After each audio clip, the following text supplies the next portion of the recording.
Guys দেখুন আমাদের আজকে নারকেলের দুধের কোরমাটা দেখেন, ডিমের কোরমা কেমন এসেছে। লুকটা দেখেন। এই যে আমার বোনের ঘরে গ্যাসের চুলা, আমি বাইরে আবার চুলায় রান্না করছি, তো আপনারা দেখেন এটা কত সুন্দর লোভনীয় হয়েছে, তাই না বলেন? এই যে নারকেলের দুধ দিয়ে কিন্তু এই কোরমাটা করি আমরা। হ্যাঁ, খুলনার আমাদের এই যে ঐতিহ্য, আমাদের এই যে ডিমের কোরমা অনেক সুন্দর হয়েছে।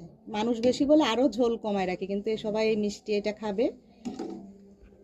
গাইস দেখুন আমাদের আজকে নারকেলের দুধের কোরমাটা দেখেন, ডিমের কোরমা কেমন এসেছে। লুকটা দেখেন। এই যে আমার বোনের ঘরে গ্যাসের চুলা, আমি বাইরে আবার চুলায় রান্না করছি, তো আপনারা দেখেন এটা কত সুন্দর লোভনীয় হয়েছে, তাই না বলেন? এই যে নারকেলের দুধ দিয়ে কিন্তু এই কোরমাটা করি আমরা।